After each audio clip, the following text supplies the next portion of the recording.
Hello students, आज हम लोग कक्षा 11वीं में आगे देखेंगे रेडॉक्स अभिक्रिया में ऑक्सीकरण अपचयन की इलेक्ट्रॉनिक अवधारणा। पिछली क्लास में ऑक्सीकरण और अपचयन का प्रस्तावना देख लिए थे, उसका परिचय आज देखना है कि जो ऑक्सीकरण अपचयन की इलेक्ट्रॉनिक अवधारणा है वो क्या है।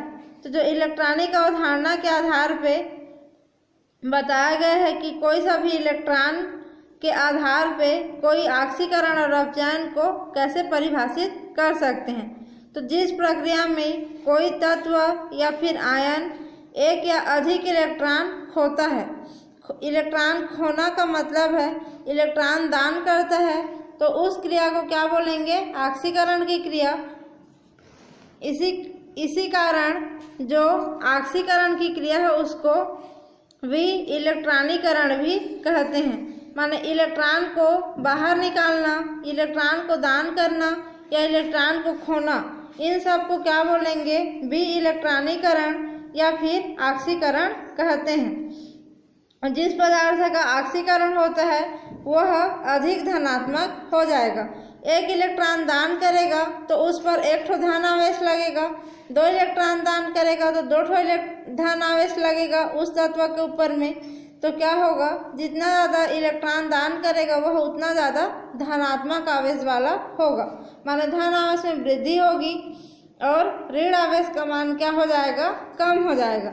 अगर किसी के पास 4 ठो ऋण आवेश है तो क्या करेगा? एक इलेक्ट्रॉन दान कर देगा तो उसके पास 3 ठो ऋण आवेश बचेगा। तो एक इलेक्ट्रॉन दान कर रहा है तो ऋण आवेश में 4 से क्या हो रही है? कमी होकर के 3 हो जा रहा है। तो एक इलेक्ट्रॉन जब वो दान करेगा तो वहाँ पर भी ऑक्सीकरण होगा। तो ऑक्सीकरण वह है जिसमें क्या होता है? धन आयन में वृद्धि होगी, धन आयन का मान बढ़ेगा और ऋण आयन का मान कम होगा। उसके बाद जो अपचयन दूसरा है अपचयन। तो अपचयन किसमें होगा? जिसमें इलेक्ट्रॉन कोई चीज़ ग्रहण करेगा। जैसे कोई पदार्थ जब इलेक्ट्रॉन को ग्रहण कर लेगा तो उस पर क्या आ जाएगा? ऋण आवेश आएगा। तो जब इलेक्ट्रॉन ग्रहण करके ऋण आवेश आएगा तो उसको बोलेंगे अपचयन। तो अपचयन की क्रिया में ऋणात्मक आवेश में क्या हो जाएगी? वृद्धि होगी और ऋणात्मक का मान अधिक होगा। और अब इलेक्ट्रॉन को ग्रहण कर रहा है तो उसमें धन आवेश का मान क्या हो जाएगा? कम हो जाएगा। तो ऑक्सीकरण के उल्टा होता है अपचयन। तो अपचयन में धन आवेश में कमी होगी और ऋण आवेश के मान में वृद्धि होगी। यहाँ पे जो है तत्व या आयन की धनात्मक संयोजकता बढ़ेगी ऑक्सीकरण में, धनात्मक संयोजकता बढ़ेगी ऑक्सीकरण में और ऋणात्मक संयोजकता क्या हो जाएगी? घटेगी। अब यहाँ पे दिया हुआ है Fe2+, ये क्या करेगा?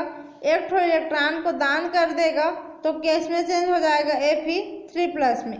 तो Fe2+ Fe3+ कब बनेगा? जब साथ में एक इलेक्ट्रॉन को दान कर देगा, प्लस इलेक्ट्रॉन दिया है तो इस इलेक्ट्रॉन को दान कर रहा है Fe3+। तो Fe2+ था तो इलेक्ट्रॉन दान किया तो Fe3+ में चेंज हो गया। तो इसका क्या हुआ? ऑक्सीकरण हुआ है। ये Na है सोडियम। सोडियम क्या करेगा? एक इलेक्ट्रॉन को दान करेगा तो Na+ में चेंज हो जाएगा। इसी प्रकार जो मैग्नीशियम है ये 2 ठो इलेक्ट्रॉन को दान कर रहा है तो मैग्नीशियम 2+ आयन में चेंज हो गया। तो यहाँ पे धनात्मक संयोजकता में वृद्धि हो रही है। इसका 2+ था, ये 3+ हो गया। ये 0 था, कुछ नहीं था यहाँ पे आवेश, तो इसमें एक ठो प्लस आया। इसमें भी कुछ आवेश नहीं था तो इसमें 2 ठो प्लस चार्ज आया। तो यहाँ पे क्या हो रहा है? धनात्मक संयोजकता के मान में वृद्धि हो रही है, माने कि यहाँ पे ऑक्सीकरण की क्रिया हो रही है। उसी प्रकार से इसमें देखो 2 ठो माइनस आयन है। ये है मैग्नेट आयन बोलते हैं इसको, MnO4 2-, इसको बोला जाता है मैग्नेट आयन। ये मैग्नेट आयन क्या करेगा? इसमें 2 ठो इलेक्ट्रॉन है तो एक ठो इलेक्ट्रॉन को दान कर देगा। यहाँ पे दान किया एक ठो इलेक्ट्रॉन को तो इस पे क्या बचेगा? 2 ठो ऋण आवेश था तो एक ठो ऋण आवेश को दान कर दिया, माने कि इलेक्ट्रॉन को दान कर दिया तो एक ठो ऋण आवेश इस पे बचा है। तो यहाँ पे 2 था -2 और यहाँ पे -1 हो गया, तो क्या हुआ, ऋणात्मक संयोजकता में कमी हुई है, तो इसका भी ऑक्सीकरण हो रहा है। यहाँ पे सल्फर जो था 2- आवेश था यहाँ पे, तो ये क्या करेगा, अपने 2- है तो 2 इलेक्ट्रॉन को दान कर देगा और 2- से 0 आवेश में यहाँ पे आ गया, तो 2 इलेक्ट्रॉन दान करके 0 आवेश में आया, तो यहाँ पे सल्फर का भी क्या हुआ है, ऋणात्मक आवेश में कमी आई है, माने कि ऑक्सीकरण हुआ है। तो ये हो गया क्या, इलेक्ट्रॉनिक अवधारणा किसकी, ऑक्सीकरण के लिए। उसके बाद यहाँ पे जो पदार्थ इलेक्ट्रॉन को दान करते हैं, त्यागते हैं, उनको क्या बोलेंगे, अपचायक कहते हैं। क्योंकि देखो ये सब इलेक्ट्रॉन दान कर रहे हैं, ये सब इलेक्ट्रॉन बाहर निकला, तो यही इलेक्ट्रॉन जा करके किसी दूसरे के साथ जुड़ेगा, तो जिसके साथ जुड़ेगा उसको क्या बोलेंगे, जिसके साथ जुड़ेगा वह अपचयित होगा। तो दूसरे को ये इलेक्ट्रॉन क्या करने का काम कर रहे हैं, अपचयित करने का काम करेंगे, क्योंकि ये किसी के पास जाकर जुड़ेंगे, माने कि उसको अपचयित करेंगे, तो ये सब क्या कहलाएंगे, अपचायक कहलाएंगे। क्योंकि जिसका ऑक्सीकरण होता है वो क्या कहलाता है, अपचायक कहलाता है। और जो जिसके साथ ये इलेक्ट्रॉन जुड़ेंगे वो क्या होंगे, अपचयित हो जाएंगे। तो जो अपचयित हो जाएंगे उनका क्या होगा, अपचयन होगा, तो वो क्या कहलाएंगे, ऑक्सीकारक कहलाएंगे। तो जिसका ऑक्सीकरण होता है उसको बोलते हैं अपचायक या फिर अपचायी अभिकर्मक, और जिसका जो है अपचयन होगा उसको बोलेंगे ऑक्सीकारक या फिर ऑक्सीकारक अभिकर्मक। तो यहाँ पे जो सोडियम, मैग्नीशियम, Mn ये सब हैं, ये सब क्या हो जाएंगे, अपचायक का काम करेंगे किसी दूसरे के लिए, क्योंकि ये सब क्या कर रहे हैं, इलेक्ट्रॉन को बाहर निकाल रहे हैं। अब ये तो हो गया ऑक्सीकरण के लिए और अपचायक के लिए। अब यहाँ पे देखेंगे अपचयन की प्रक्रिया। तो अपचयन में क्या होगा, कोई तत्व एक या एक से अधिक इलेक्ट्रॉन को क्या करेगा, ग्रहण करेगा, और ग्रहण करने के बाद इलेक्ट्रॉन को अपने साथ रख लेगा। तो इसको क्या बोलते हैं, इलेक्ट्रॉनीकरण भी कहा जाता है, क्योंकि इसमें इलेक्ट्रॉन आकर के किसी के साथ जुड़ता है, तो इसको बोलते हैं इलेक्ट्रॉनीकरण। और इसमें क्या हो जाएगा, इलेक्ट्रॉन को कोई भी चीज़ ग्रहण करेगा तो उस पर ऋण आवेश बढ़ता है, तो ऋणात्मक संयोजकता में वृद्धि होती है और धनात्मक संयोजकता में कमी होती है। तो यह हो गया अपचयन। तो यहाँ पे जो Cl2 है क्लोरीन गैस के रूप में है, यहाँ पे 0 आवेश है क्लोरीन में, ये क्या करेगा, 2 इलेक्ट्रॉन को ग्रहण करेगा, और 2 क्लोरीन था तो 2 Cl- या क्लोराइड आयन बनाएगा। तो यहाँ पे 0 संयोजकता था, यहाँ पे क्या हो गया, माइनस आवेश आ गया, तो इसका क्या हुआ है, ऋणात्मक संयोजकता में वृद्धि हुई है यहाँ से यहाँ आने पे। ये सल्फर के पास 0 आवेश था, 2 इलेक्ट्रॉन लेकर के H2- बना दिया, तो इसमें भी क्या हुई है, ऋणात्मक संयोजकता में वृद्धि हुई है। इसमें 3- आयन था, 1 इलेक्ट्रॉन लेके क्या बनाया, 4- आयन, तो इसमें भी क्या हुआ, इलेक्ट्रॉन लेने से ऋणात्मक संयोजकता में वृद्धि हुई है, माने कि यहाँ पे अपचयन का काम हो रहा है। इसमें देखो यहाँ जो देखे थे उसका जस्ट उल्टा प्रोसेस यहाँ पे होगा। जो Fe3+ था ये 1 इलेक्ट्रॉन को ग्रहण कर लिया, अपना ले लिया 1 इलेक्ट्रॉन को, और Fe2+ में चेंज हो गया, माने 3 धन आयन था, तो 1 इलेक्ट्रॉन को लेगा तो 1 धन आयन को 1 ऋण आयन क्या कर देगा, गायब कर देगा, तो 2 धन आयन इसमें बचा है। इसमें 2 धन आयन है और 2 इलेक्ट्रॉन को ग्रहण कर लेगा, तो क्या होगा, ये दोनों धन आयन इन दोनों ऋण आयन के कारण डिसमिस हो जाएगा, यहाँ पे Hg 0 के रूप में आएगा। तो यहाँ पे क्या हुआ है, धनात्मक संयोजकता में कमी हुई है, क्योंकि +3 से +2 हुआ, माने कम हुआ। यहाँ पे +2 से 0 हुआ, तो यहाँ पर भी धनात्मक संयोजकता में कमी हुई है। तो यह था अपचयन की क्रिया इलेक्ट्रॉनिक अवधारणा के आधार पे। अब यहाँ पे दिया गया है कि जो अपचयन की क्रिया में जो पदार्थ इलेक्ट्रॉन को ग्रहण करते हैं वो क्या कहलाएंगे, ऑक्सीकारक कहलाते हैं। यहाँ पे देखो ये सब पदार्थ क्या कर रहे थे, इलेक्ट्रॉन को ग्रहण कर रहे थे। तो यहाँ से देखते हैं ये सब क्या किए, इलेक्ट्रॉन को दान कर दिए। तो ये क्या कहलाएंगे, अपचायक कहलाएंगे, क्योंकि ये इलेक्ट्रॉन इनके पास आकर के जुड़ रहा है। तो ये इलेक्ट्रॉन को दान करके यहाँ पे ऑक्सीकरण हुआ है, और ये सब इलेक्ट्रॉन को ये ग्रहण करके क्या हुआ, इनका अपचयन हुआ। तो जिसका ऑक्सीकरण होता है वो क्या कहलाएगा, अपचायक कहलाएगा, क्योंकि ये इलेक्ट्रॉन को दान करते हैं। और यहाँ पे देखो ये इलेक्ट्रॉन को जो ग्रहण कर रहे हैं, अगर ये इलेक्ट्रॉन को लेने के लिए यहाँ पे तैयार नहीं रहते तो ये इलेक्ट्रॉन को दान करते, लेकिन इस इलेक्ट्रॉन का यूज़ नहीं होता।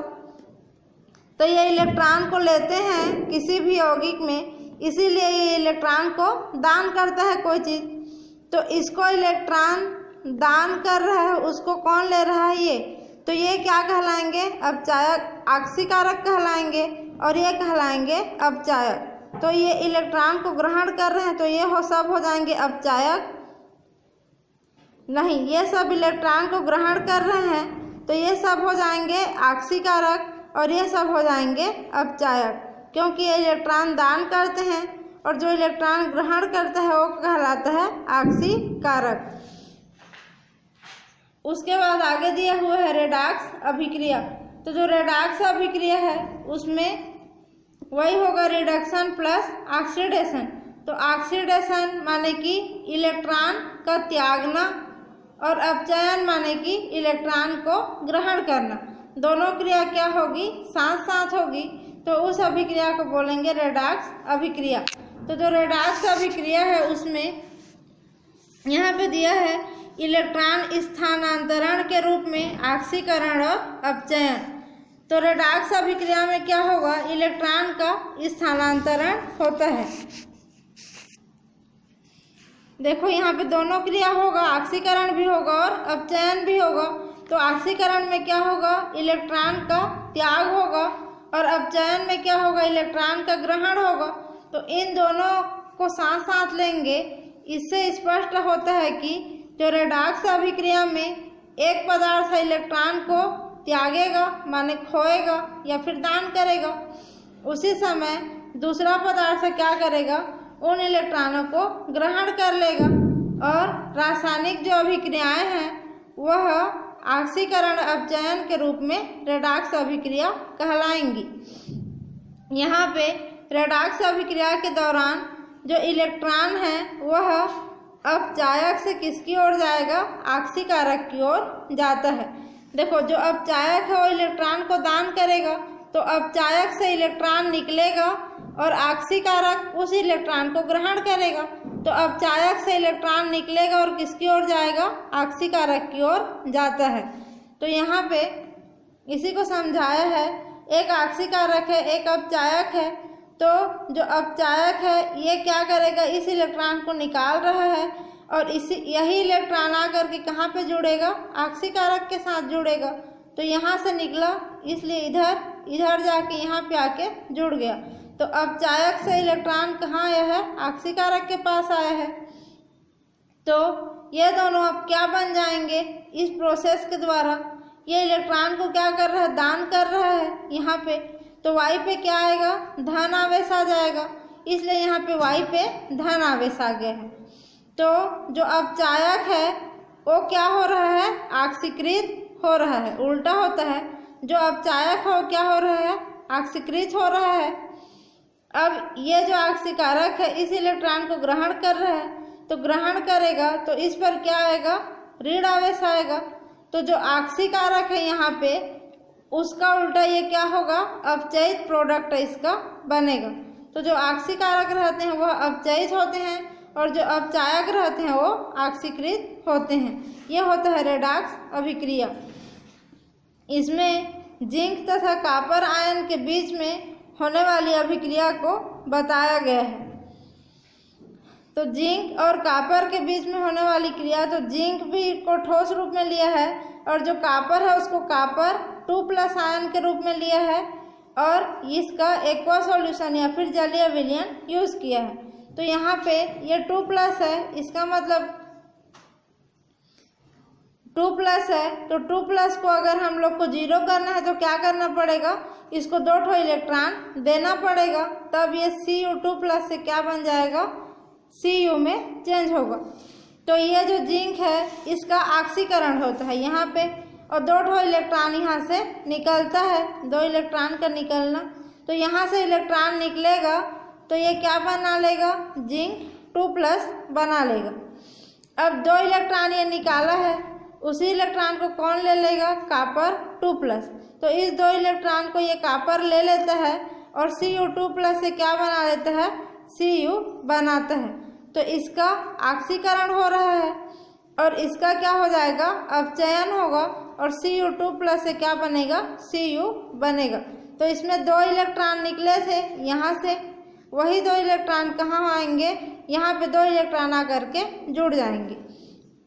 तो यहाँ जो ऑक्सीकारक कौन कहलाएगा, ये कहलाएगा, क्योंकि इसमें से इलेक्ट्रॉन निकाल करके खुद ले रहा है, तो इसमें से इलेक्ट्रॉन निकालने का काम यही कर रहा है, तो ये कहलाएगा ऑक्सीकारक। और इसके इलेक्ट्रॉन को ये लेने का काम कर रहा है, तो ये कहलाएगा, ये इलेक्ट्रॉन देने का काम कर रहा है इसको, तो ये क्या कहलाएगा, अपचायक। और इसका क्या होगा, अपचयन होगा और इसका ऑक्सीकरण होता है। तो इस अभिक्रिया में वही उसी को बताया है, यहाँ पे जो लिखा है उसी को। अब आगे देखते हैं ऑक्सीकरण तथा अपचयन अर्ध अभिक्रियाएं। अर्ध अभिक्रिया का मतलब है यहाँ पे दोनों अभिक्रिया क्या हो रहा था, साथ साथ हो रहा था, ऑक्सीकरण भी और अपचयन भी। अब इस अभी यहाँ से यहाँ पहुँचने की क्रिया है उसको फर्स्ट स्टेप में बताएगा, और यहाँ से यहाँ पहुँचने की जो क्रिया है उसको सेकंड स्टेप में बताएगा। तो दोनों स्टेप क्या हो जाएंगे, आधा आधा हो जाएंगे, तो उसी को बोला है ऑक्सीकरण अपचयन अर्ध अभिक्रिया। तो यहाँ पे सबसे पहले बताते हैं कि जो रेडॉक्स अभिक्रिया है 2 ठो अर्ध अभिक्रिया में विभक्त की जा सकती है, माने 2 भागों में इस अभिक्रिया क्या कर सकते हैं, बांट सकते हैं। अब इसमें एक अभिक्रिया क्या होगी, ऑक्सीकरण की होगी, और दूसरी अभिक्रिया उसमें अपचयन की रहती है। तो जो ऑक्सीकरण होगा उसमें इलेक्ट्रॉन को त्यागेगा, और दूसरी जो अर्ध अभिक्रिया अपचयन की होगी उसमें इलेक्ट्रॉन को ग्रहण करेगा। तो यहाँ पे यहाँ से उठाया है इसको, जिंक है, जिंक इसमें क्या कर रहा है, इलेक्ट्रॉन को त्याग रहा है, तो उसी को यहाँ पे बताया है। जो जिंक है वह जब हाइड्रोजन इलेक्ट्रोड लेकर के इसको देखेंगे तो क्या करेगा, जिंक 2 इलेक्ट्रॉन दान करेगा और जिंक 2+ बनेगा। तो 2 इलेक्ट्रॉन जो दान किया उसको इस हाइड्रोजन ने ले लिया और H2 गैस बनाया। तो इसको हाइड्रोजन इलेक्ट्रोड में ऐसा होता है, लेकिन अगर हाइड्रोजन इलेक्ट्रोड नहीं लेंगे तो ऐसा होगा ऑक्सीकरण अर्ध अभिक्रिया, माने Zn, तो Zn2+ और 2 ठो इलेक्ट्रॉन दान किया, तो जिंक जो है 2 इलेक्ट्रॉन दान करके Zn2+ बनाया। अब इस 2 इलेक्ट्रॉन को ये हाइड्रोजन इसमें लेता है, तो 2+ इस इलेक्ट्रॉन को लिया तो H2 बनाया, तो इसका ऑक्सीकरण हुआ, तो इसको बोलेंगे ऑक्सीकरण अर्ध अभिक्रिया और इसको बोलेंगे अपचयन अर्ध अभिक्रिया। इसी को बोलते हैं ऑक्सीकरण और अपचयन अर्ध अभिक्रियाएं। ये हो गया कंप्लीट। उसके बाद यहाँ पे दिया हुआ है बहुत सारे उदाहरण, हल सहित उदाहरण करके बुक में, इसको आप लोग बना करके देखना, जो समझ में नहीं आएगा उसको पूछ सकते हो। तो यहाँ पे निम्नलिखित अभिक्रियाओं में ऑक्सीकरण और अपचयन होने वाले पदार्थों की पहचान कीजिए। तो किसका किसका ऑक्सीकरण हो रहा है, किसका अपचयन, उसको यहाँ पे देखना है। उसका आंसर भी यहाँ पे दे दिया है, तो उसी के आधार पे इसको आप लोग बना करके देखना अच्छे से। उसके बाद यहाँ एक और क्वेश्चन दिया है, सिद्ध कीजिए कि 2Na + H2 माने कि 2NaH एक रेडॉक्स अभिक्रिया है। तो इसको कैसे सिद्ध करोगे, रेडॉक्स अभिक्रिया माने कि इसमें क्या होना चाहिए, ऑक्सीकरण भी होना चाहिए और अपचयन भी होना चाहिए। जब दोनों इसमें साथ साथ होगा तो ये क्या हो जाएगा, रेडॉक्स अभिक्रिया होगा। तो इस प्रश्न को भी देख लेना। उसके बाद अगली क्लास में देखेंगे प्रत्यक्ष रेडॉक्स अभिक्रिया और अप्रत्यक्ष रेडॉक्स अभिक्रिया, डायरेक्ट रेडॉक्स रिएक्शन और इनडायरेक्ट रेडॉक्स रिएक्शन के बारे में अभी के लिए बस यहीं तक। अब नेक्स्ट क्लास में इससे आगे का पढ़ेंगे।